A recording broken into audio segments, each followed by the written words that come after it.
Welcome to the Daily Vibecasting. We're diving headfirst into today's most talked about posts from X, giving you that quick, sharp roundup of what's buzzing and, more importantly, what it all really means. It's always a fascinating mix, isn't it? Today we're jumping from economic forecasts and, well, some major political moves, all the way to tech breakthroughs and, frankly, some wild societal debates. Our mission, scan the feed, cut the noise, bring you the core insights. Fast and fresh, let's get into it. Absolutely. First up, economics. Lots of chatter, lots, about the Fed. What's their next move? We've got this post from @WatcherGuru that really caught fire. Jane EAN, a Shanch Fed Chair Jerome Powell suggests current conditions may warrant interest rate cuts. Yeah, saw that. And it's more than just talk, right? What's really insightful here is the why. Powell signaling cuts. Okay, but look deeper. That U.S. current account deficit is widening a lot, like $450.2 billion in Q1 2025. Wow. Yeah, that basically means we're buying way more than we're selling. That imbalance, it could justify easing policy. Right, make borrowing cheaper. Yeah. Exactly. Good for mortgages, credit cards, that sort of thing. Yeah. Less private if you're, saving money. But the real insight, Powell's walking a tightrope here, a damned if you do, damned if you don't kind of thing. Cut rates, maybe inflation gets worse, don't cut, maybe the job market weakens. It's a tough spot, and it hits regular folks directly. And that sets up this next post perfectly. This one's from @Kobisaletter. It takes Powell's words and, well, spells out a pretty uncomfortable possibility. Fed Chair Powell. Risks in inflation are tilted to the upside and risks to employment are tilted to the downside.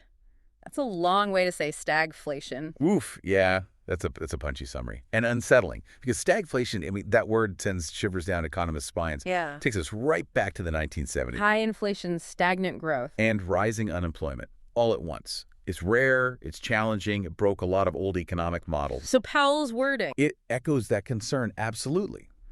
Upside inflation risks, downside employment risks. And we're seeing hints of it, right? CPI rising 3.2% year over year in July. Job growth slowed down in August. Right. So the insight here, this directly challenges the Fed's current strategy. It's not just a dilemma. It hints at the incredibly high stakes Powell is facing. Very similar to those tough calls decades ago with real impacts on, your purchasing power and job security. Okay, let's shift gears. Big political story today, absolutely dominating the feed. We're talking former National Security Advisor John Bolton. Kicked off this post from @DisclosetTV. Just in FBI raids John Bolton's home and National Security Probe NYP. Yeah, saw that one break. But, beyond the headline shock, this wasn't entirely out of the blue. Well, this FBI raid, August 22nd, right? It actually lines up with a Justice Department investigation going back to 2020. It was about alleged mishandling of classified info in his memoir. The book controversy. Exactly. So this suggests a, let's say, long-standing probe into his conduct around national security stuff. It's a significant step up in looking at potential leaks, misuse of documents. And it kind of fits a pattern, actually. There was that 2019 raid connected to a Puerto Rican bank potentially linked to Venezuela sanctions during his time. Okay, so context matters here. Definitely. You're seeing a culmination of scrutiny, really. A reminder that even top officials aren't, immune. And the irony isn't lost on people online. This post from @VigilantFox really drives that home.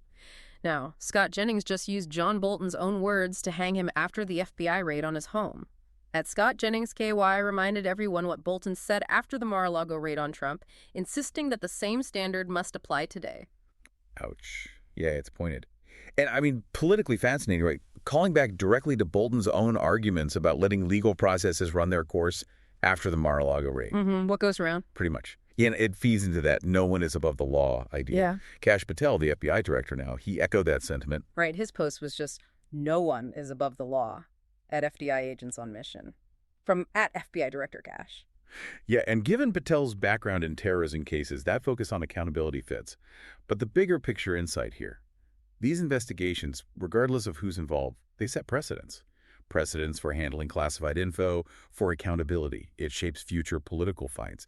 And it definitely challenges any narrative that these things are, purely apolitical, especially with Bolton being such a Trump critic. Okay, sticking with politics, but shifting focus.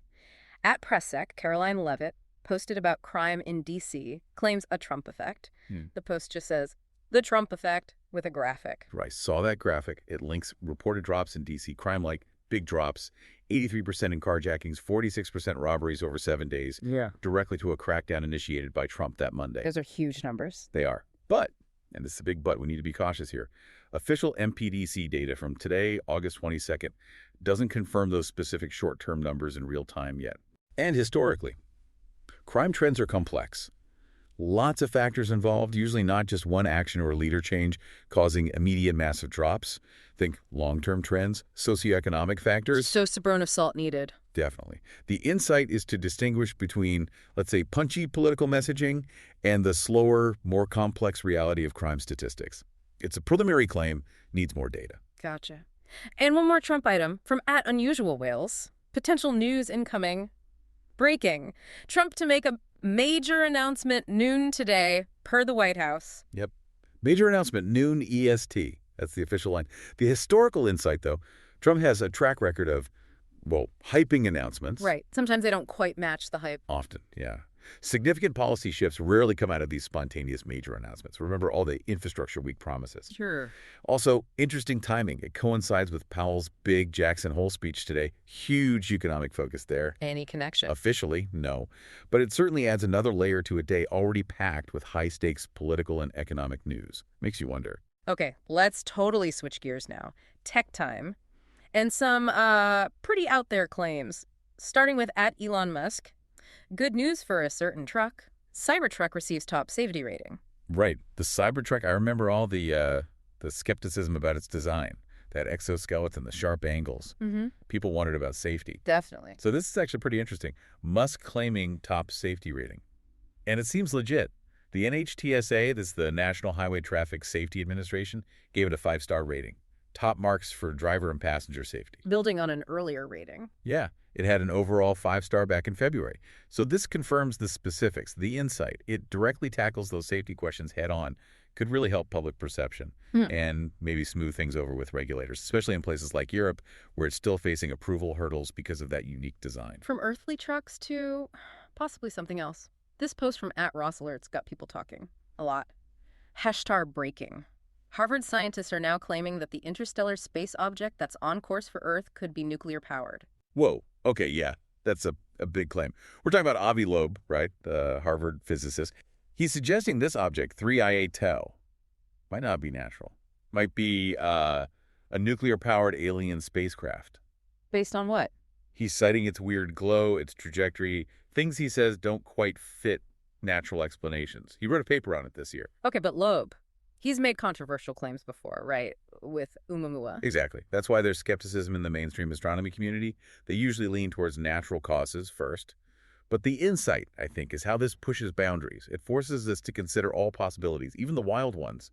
And it fuels the need for more data, like what his Galileo project is trying to collect. Keep observing, keep questioning. From maybe aliens to actual robots, @Terrible808 posted a clip. Very specific observation. Watch the feet closely. This is actually insane, linking to a video. Yes, the Optimus Robot Gate comparison. That's the one. Comparing the Tesla robot's walk to President Biden's. It's humorous, obviously. But it taps into something real. On one hand, you see how far robotics have come. Optimus is walking, doing stuff. Still a bit clunky maybe, but impressive. Mm-hmm. On the other hand, it reflects that ongoing public scrutiny of Biden's physical condition, his health, especially with those reports about limiting his public events. So tech progress meets political commentary. Pretty much. A lighthearted clip, yeah. But it captures a serious ongoing conversation about public figures, perception, and even AI development. Okay, next. Sports media debate. @Matt Walsh blog took aim at ESPN. Half of this collage is made up of the WNBA, which is the least watched professional sport in the entire world. ESPN is totally unsalvageable at this point. Yeah, that sparks some fireworks. Right. It's about an ESPN graphic, right? Apparently heavily featuring WNBA players. Seems so. Walsh's criticism is blunt.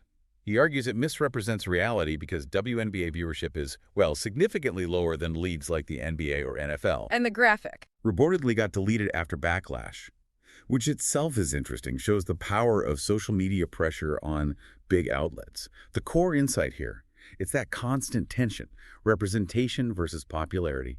How do media outlets balance promoting diversity, equity, inclusion with audience numbers and, the bottom line? It's a tricky, ongoing debate in sports coverage. All right, let's take a quick swing through North America. Some key developments. First, Canada. A positive trade note posted by @libsofttiktok. Canadian Prime Minister Mark Carney announces that Canada will be dropping their retaliatory tariffs against the U.S. and removing tariffs on U.S. goods covered by existing trade deals. That's a pretty big deal, actually. Carney making that move today, August 22nd. It feels strategic. Likely a proactive step given all the trade tensions lately. Trying to smooth things over. Probably. Aimed squarely at protecting Canadian businesses, Canadian workers, keep those economic advantages. It fits with their commitment to CUSMA, the Canada-US-Mexico Agreement. And just generally trying to limit the damage from U.S. tariffs, which can really mess up supply chains and investment. So, smart move by Canada. Looks like a smart de-escalatory play, good for regional trade, likely helps their own economy. Okay, finally, let's head down to California. Right. Edamendma posted this. Meanwhile in California, brilliant. Ooh, with some images. The Newsom commentary. Yeah. The satirical billboards, right? Yep. Criticizing gas prices, crime, homelessness. Right.